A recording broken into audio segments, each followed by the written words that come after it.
It's my firm belief that there are groups out there that are posing as freedom fighting groups, but I think they're wolves in sheep's clothing.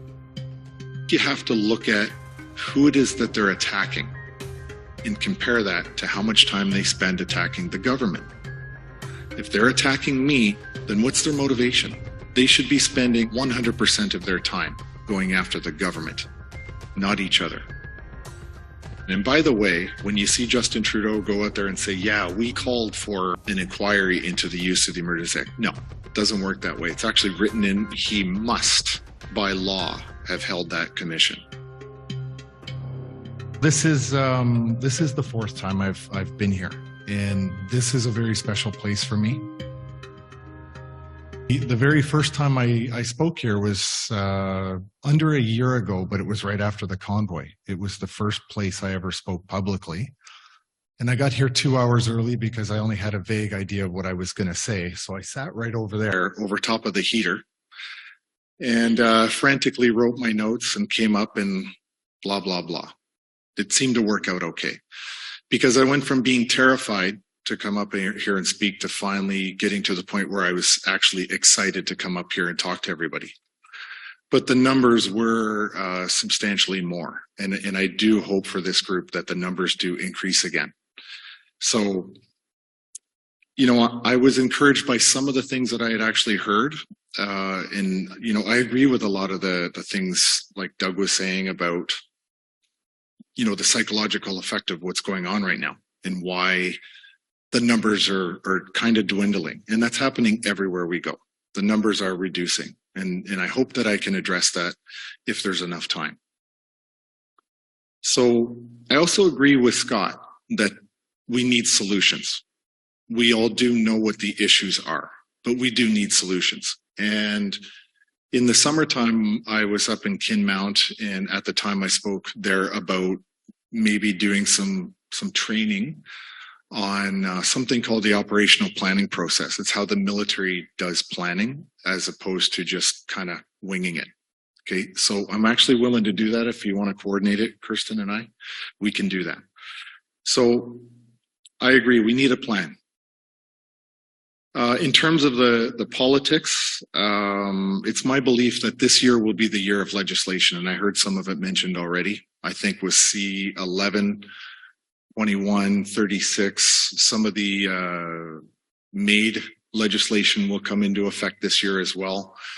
And it's going to very much be the frog in the boiling pot. I think that's what's going to happen because I don't think that the government has been overly active and really pissing us all off to the point where we do things like convoys and stuff like that. So I think this year they've geared back on their activity against us. And so I think we have geared back on our activity against them. But I don't think anyone in this room believes that it's going to end. I'm hoping that everybody in this room believes that this is, you know, what we often call a lull in the battle. That's all it is. So I want to talk about a bunch of different things. And, you know, I want to kind of paint a bit of a scenario for you. You're walking down the street one day and you see a neighborhood man. He's harassing a woman who happens to be a neighbor and one of your friends. And he's verbally abusing her. He's the same guy who bugs you every time you walk by his house too. But you typically ignore him because in the big grand scheme of things, he's pretty irrelevant and it doesn't matter. And you're not really threatened by this fool. But for the sake of unity, you've just continued to ignore and tolerate the behavior and expecting that eventually it's going to stop. But today it's new because he's picked a new target to abuse. He's put this woman into a position where she can't really defend herself. She can't stop the attacks. So do you intervene and stop it? Do you step in? Or for the sake of unity, do you simply just tolerate it and walk on by? What do you do? Do you intervene? It's happening right there in front of your eyes. but he's a bully, or she's a bully. It's not specific. He's not unifying. He's dividing. He's dividing the atmosphere that everybody is trying to enjoy, the unity that everybody wants to maintain. And you've heard this phrase, all that is required for evil to triumph is for good people to do nothing. And we're not meeting in a place like this so that we can all, that we can do nothing. We meet in a place like this so that we can push back against the elected officials that are pushing and stepping on our necks. That's why we're here. We're here to stick up for ourselves and to stick up for the ones that are more vulnerable. That's why we're here. And I'm sure it's no surprise to everybody here that I've always, for the last year, been on the receiving end of many vicious attacks. And I'm usually the last one to know that I'm being attacked because it's happening online. It's happening on social media. But for the most part, I sleep just fine with my conscience is intact with the actions that I've taken over the last year. And, I know there's been a lot of speculation about me that I'm controlled opposition, CIA, FBI, CSIS, RCMP, OPS, Doug Ford spy, et cetera, et cetera. My favorite story is a guy on TikTok did a video about me and said that me and Bridget Belton stole $8 million from the Convoy to fund our Ontario Party campaigns. So I'm going to spend $4 million to get a $100,000 a year job with no pension. So why am I bringing this up? It's simple. I just don't like bullies. I really don't like bullies. And it doesn't seem to be stopping much. There's a difference between being divisive and defending yourself. And I've been attacked by questionable people. And I'm not trying to make this about me, but I think everybody here may have had this experience. And when I defend myself, I'm being accused of being divisive and that I'm demoralizing people. But there's a difference, I believe, in defending yourself and defending people you care about and telling the truth versus just turning the other cheek because you don't want to offend anybody or demoralize people on your team. Has anybody else had this experience? You've been attacked, defended yourself, and have been called divisive, right? We have to know the difference, I think. We have to know the difference when we are truly being divisive and when we're actually just defending ourselves and our own. I recently learned during the convoy that the Liberal government of Canada during the convoy believed that we would start turning on each other, that we would actually start infighting and implode from the inside. They believed that we would do that.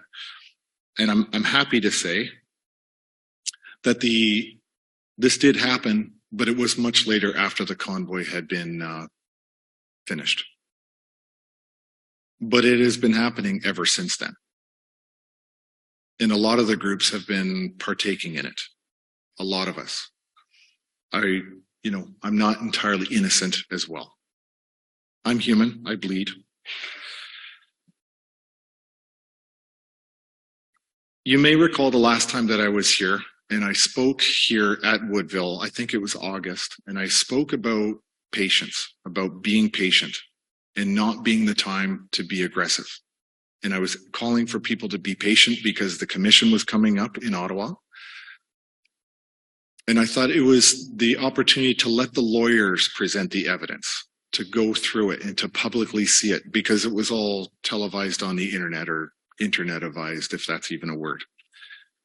And a week later, I woke up to the ire of an organization I had never, ever interacted with, Stand for Thee. I don't know any of the leadership, but a week later, I was being called out publicly all over social media and challenged to a debate. And these attacks have continued since August. And my instinct was actually to get involved and to say, okay, I'll debate the issues. I will do this. But then for two reasons, I decided not to. The first reason I decided not to because I felt that it was divisive and I thought it was demoralizing to the supporters that I have and to the supporters that they have. So I didn't think that it was a healthy exchange of ideas. And the second thing, most importantly, more importantly than me, absolutely, was the fact that either of us are lawyers. So I didn't see the value in people following what we were saying when we were both not lawyers. And I thought that the viewers would get bad legal advice. So I didn't think that it was worth doing. But the attacks have continued for months and for months. And they just keep coming in more frequency. And it doesn't bother me. It doesn't bother me when it's against me. When they attack me, I could care less. But groups like Veterans for Freedom, they get criticized constantly. I've even done a YouTube video on this, talking about the division within the freedom movement, how divisive we've actually become. And I think it's because of idle hands. And I think that's what you're alluding to, is idle hands. People want to fight. They want to attack somebody or something. And they're even willing to attack each other until Justin Trudeau gives them a good substantial reason to do it. Veterans for Freedom, one of the goals of Veterans for Freedom is to support the activities and the events of other freedom fighting groups, to try to make their events successful, not to take center stage, but to make their events successful. But they seem to be attacked constantly for bizarre reasons. And I don't want to even speculate as to why, other than there's a vacuum that must be filled. And when the Justin Trudeau is not stepping on our neck, we need somebody to fight. So I agree with the things that I heard today, which was, let's get organized, let's unify, let's hold a conference. Ego is something that we dealt with a lot during the convoy. It was something that was noticeable, a noticeable difference between the military people that showed up and started to participate in, I'll call the civilians that were there participating in the convoy. There was a huge difference between the two perspectives on how people operated. And, my goal wasn't to come up here and to bash anyone or to be divisive, but to actually confront this issue head on.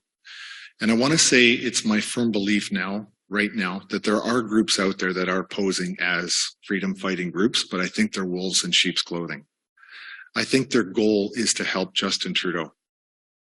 And I certainly think that this week, he's been pretty happy. I think there's a lot of infighting that has taken place and they're watching it.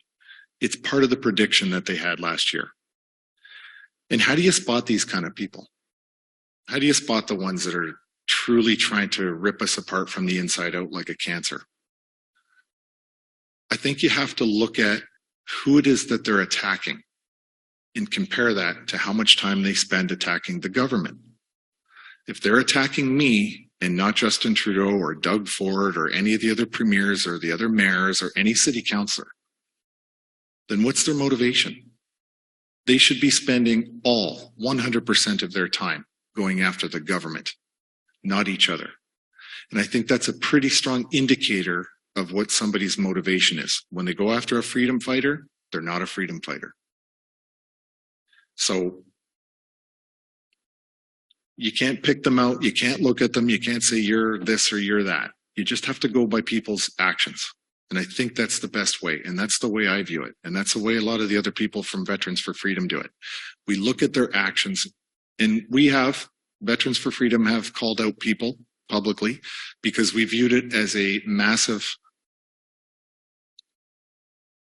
public service announcement. We were very concerned and we saw a lot of things that we didn't like. And a lot of the people in that group took their expertise, did analysis, and actually came up with a conclusion, and they pushed back, and we felt that it was a public service warning to not get involved in certain organizations. We did what we thought was right. Recently, I was on a trip out west and I met with an incredible group of people in Saskatchewan. And then I moved on to Alberta, and it was a really, really interesting set of meetings. A lot of really well-connected, well-resourced people. Central Canada is really ahead of Ontario. They don't have as many groups like this, I think, out there, but I think they have a different mindset. I think they have a different philosophy about what's going on. And I think they have a different set of leadership. And we're seeing that. And I've talked to many people who believe that if Danielle Smith falls in the next election in May, I think we're all in deep trouble. I think Alberta is a stronghold for this country right now, and I'm hoping Saskatchewan will become one as well. We're gonna, as Ontarians, need to start looking at what Alberta and Saskatchewan are doing and try to do the best we can to support them. It only benefits us later, and soon I believe Manitoba is going to catch on. So I think if the central portion of Canada, if we can support them in their elections and their political movements, it's going to help us later. I want to talk about the Public Order Emergency Commission, because I was there every single day for the whole 7.5 weeks. I watched it. I was there when Trudeau got cross-examined. I was there when Freeland, Mendocino, Lametti, Bill Blair, all of them were there. So I thought instead of talking about it, I thought I'd open it up with some questions. If anyone had any questions, and I know the biggest question that you're probably going to ask me is, what do I think the report's going to say? Right? That's the question that everybody wants to know. I've had many, many conversations with Brendan Miller and Keith Wilson and Eva and Bathsheba, Rob Kittredge, all the legal team that was there. And we think that it's probably going to come out and say something along the lines of this. Yeah, the government didn't meet the standard, didn't meet the conditions of the CSIS Act Section 2, specifically Section 2C, but it's understandable why they did it, and it's okay. And you're off the hook. We think that's how it's going to roll. I sat there, and as I was listening to the commission, I saw Alan Hattem was questioning Chrystia Freeland and said, you didn't have to go all through the 4 sections of Section 2 of the CSIS Act. It's been well established that the government didn't meet the standard.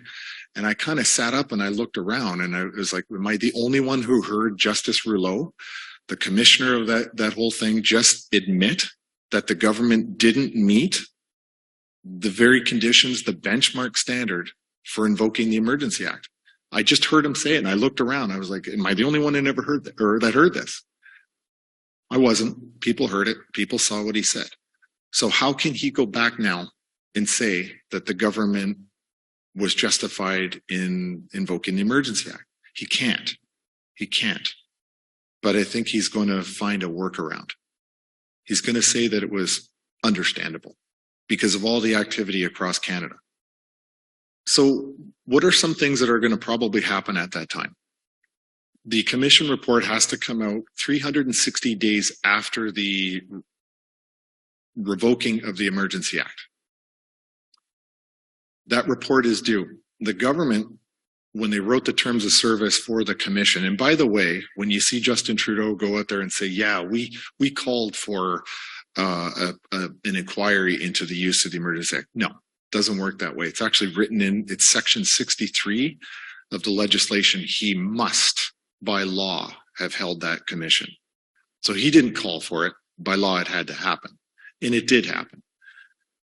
Section 62 is something different altogether. It's called a judicial review. Very different thing, and we don't really need to spend much time talking about that. But the commission it's never been done before because we've never actually, the Emergency Act has never been invoked. So there was a lot of growing pains that we witnessed during the commission. You know, when you saw Brendan Miller, if you were watching it, and one day he got ejected from the commission for pushing too hard because the process was not being followed, and he called them out on it. And he he made a calculated risk, and actually, from my perspective, it paid off really well. He only got ejected for a couple hours and was right back in the same day. So it worked. And every time after that Brendan asked for something, Rouleau was like, oh crap, this guy's already called me to the carpet. I got to do it. So on that, I think Brendan gets full points. But I think what the net effect of the commission is going to really be is that was a court of public opinion. A lot of people in this country tuned in on various social media channels, on the PIOC website themselves. They listened, they watched the testimony, not all of it, because it was 10-hour days for 7 weeks. But people listened, people paid attention. They paid attention the same way that people paid attention when bank accounts started getting frozen. Nobody cared when veterans and civilians were getting the crap kicked out of them in Ottawa, but they cared when their bank accounts became suddenly vulnerable. I know millionaires that were moving money around that day. TD almost had a run on it. They had to close down their bank machines. People were paying attention to the commission. What is it going to mean for us? Well, the report has to come out in February, right around the anniversary of when they invoked it. The anniversary of the convoy is coming up around the 27th or 28th is when they arrived in Ottawa. The report's coming up. The Emergency Act anniversary is coming up. And shortly after that, I think he's due to present a budget. And a budget is a confidence vote. All budgets are confidence vote at the federal level. I'm hoping that this issue, no matter what the report comes back as, sets the conditions or creates a situation where it can be used to leverage some wild, dreamy Hail Mary of a confidence vote against Justin Trudeau. But I don't know if it will. I really don't know if it will. There's political strategists out in this audience that are probably more skilled at that than I am. But ultimately, it was a court of public opinion. And I hope that all these new people in Canada and around the world that are starting to slowly wake up to what's going on around them, start to look back in time and start to say, you know, that was all there in front of me. All these people were screaming at me. Maybe they're not so crazy. Maybe they're not the fringe minority. Maybe they're just the ones that know how to do critical thinking. So I think I've blah, blah, blah for too long. And I'm going to open it up to questions. And I won't confine it just to the Public Order Emergency Commission. Go ahead. You hear me, everybody? Yep. Okay, we're back. While you were there, would you know if anybody who was running or participating in that event was not employed by the government? In other words, what I'm saying is that if everybody who was running that event was an employee of the government, accountable to the government by their employment contract, that had a lot to lose. If there wasn't even a single person who was not under that situation, then that was nothing but a kangaroo court, and it was completely funded by the government, and that was not democratic. So I want to know if you came across anybody who was not an employee paid for by the government. Yep. So the entire legal team that I was working with, as well as the Democracy Fund with Alan Honor, the Democracy Fund has changed. It used to be a Rebel Media. It was known as Fight the Fines. They've created the Democracy Fund.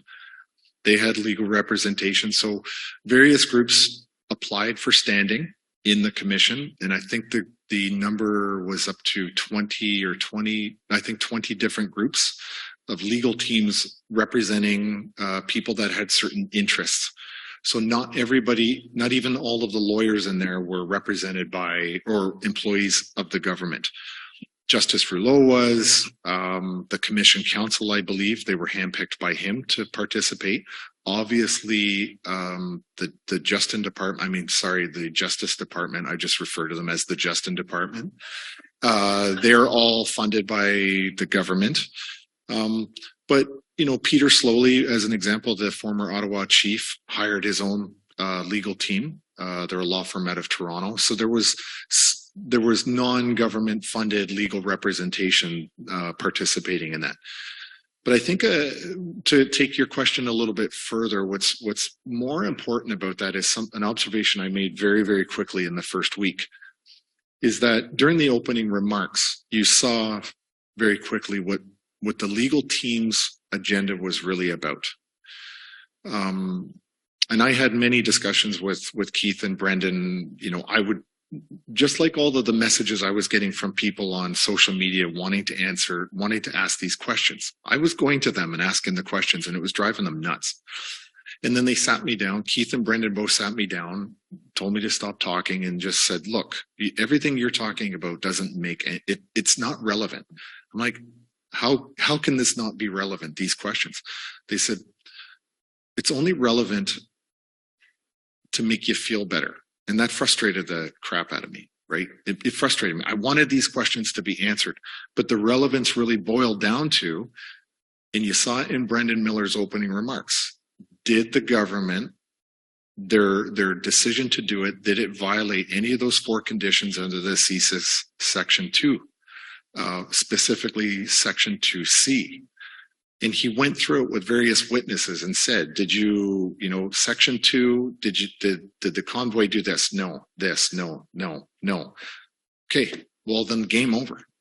Game over. You just admitted, like everybody, the commissioner of the OPP, CSIS, various government organizations, all of these people got up there and admitted, yeah, it didn't meet any of the conditions of Section 2 of the CSIS Act. So Brendan said, it's all about that. That is the relevance. You didn't meet the standard, therefore you shouldn't have used it. So the reason I bring that up is because you could see in the first week, who cared about the purpose of the commission? Our team of lawyers were looking at it from the CSIS Act. That was everything. That's the ball game. That's the relevance. Everybody else was there passing a hot potato of culpability and responsibility. That's why most of those legal teams were there. They weren't there because we're supposed to be examining the actions of Justin Trudeau, but yet we're talking about Peter Slowly and his issues. Go ahead. I have a question. Do you or does anyone here perhaps have a status update on Preston Manning's public inquiry into the government's response to COVID?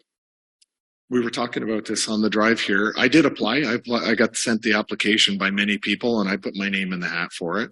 But I haven't received any information or reply or anything like that. And I think that the people of Canada should all respond to it. I'm excited to see it actually unfold.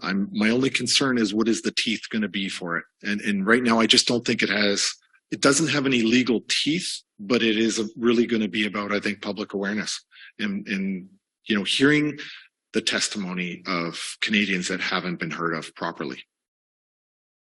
I have not heard a date. I don't know if there's a date. Do you know if applications are still being taken? I don't know. I got sent and right away I signed up for it. So I don't know. I didn't see a deadline on it. Yeah.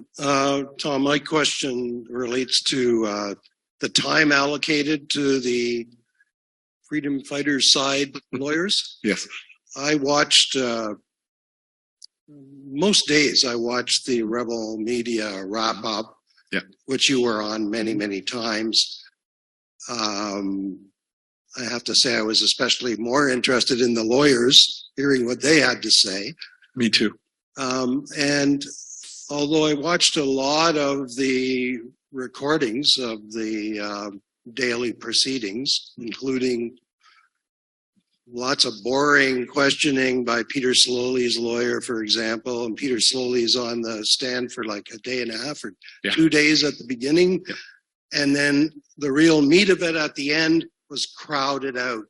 Yes. Like, oh, Justin and his troops come to the fore and there's like 3 days left or whatever. Yeah. I can't remember. Yeah. Since you were there every day, mm-hmm. Can you describe better tell us, what was the allocation of time? It was unbelievably frustrating. And the rules were this. The commission counsel, let's say, for example, they cross-examine you. They get you for 2 hours. Every other legal team gets the equal amount. So they get 2 hours, but they have to divide up all their time. So you would only be in the chair for a total of 4 hours, no more. Commission council got 2 hours. Everybody else had to divide up 2 hours. And it was unbelievably frustrating because what also happened was you had all of the evidence that you wanted to present to the witness. So when I testified, all of those parties who wanted to ask me questions had to have all of the evidence that they wanted to review in 3 days before I went up. And then I only had 3 days to go through hundreds of documents to to review it, to see, at least to be fair, I would get a chance to respond to all of the evidence. But what was really quite disgusting was the Justin Department lawyers had all day after day after day submitted thousands of documents. So many documents that there was no possible way that Brendan and Bathsheba or Keith or Eva could get through all of that evidence. There was no possible way. And I think Brendan probably operated on 3 to 4 hours sleep a day. And that's about it. And the others were exhausted. Everybody was burned out. And by the end of it, it was awful. So the day that Eva questioned Justin Trudeau at the end, she was only given 10 minutes. 10 minutes is all that we were allocated. And that's the way it went the entire time. You had to have your evidence into the database 3 days before, and the government was dumping thousands of documents. They were probably just putting like old copies of Trudeau's like income tax from when he was, has he ever worked? So anyway, yeah, his pictures from his holidays. That's probably more like from his whole life. So, okay. Yeah. Just we know the old saying, how do you know a politician is lying? Mm-hmm. His lips are moving. Yep. Obviously, Justin was lying under oath. Yes. And nothing seems to have happened. Mm-hmm. What kind of reaction is coming from the lawyers from that standpoint? We had many conversations about the idea of perjury, right? Because you swear an oath, you get up there, you do it in front of a judge, in front of a body that had actual authority to take somebody to task for perjury. The challenge became, is the local Crown prosecutor going to be interested in seek to prosecute somebody? And if they don't have the will to do it, then they're not going to pursue the case. I mean, the world saw him lie. They saw him, and they all lied. They all lied. Every last one of them got up there and lied, right? But unless a Crown prosecutor wants to pursue it, it goes nowhere. Well, the jackass that went after Tamara, Curmudgeon, I don't know his name, but he's nasty. So that's the issue. If they don't want to pursue it, it goes nowhere. Quick question. One is, thank you ever so much for all you've given. I cannot say that. In democracy, it's going to be either the people stand up like the Brazilians are doing, which I don't think will happen in Canada. I think the convoy was a sign of our passion, and it sparked the world.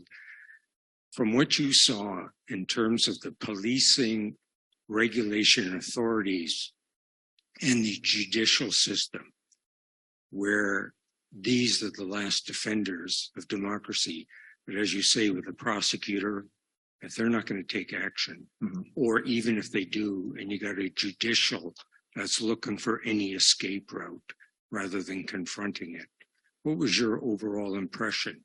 Are they still salvageable? And do they have a potential where within them, they can actually start attacking each other and come to our aid? That's a question that I often think about. Months ago, I wanted to do a video on YouTube on my channel. I started the channel specifically to answer that question. I haven't been able to write it. I haven't been able to write the script for that.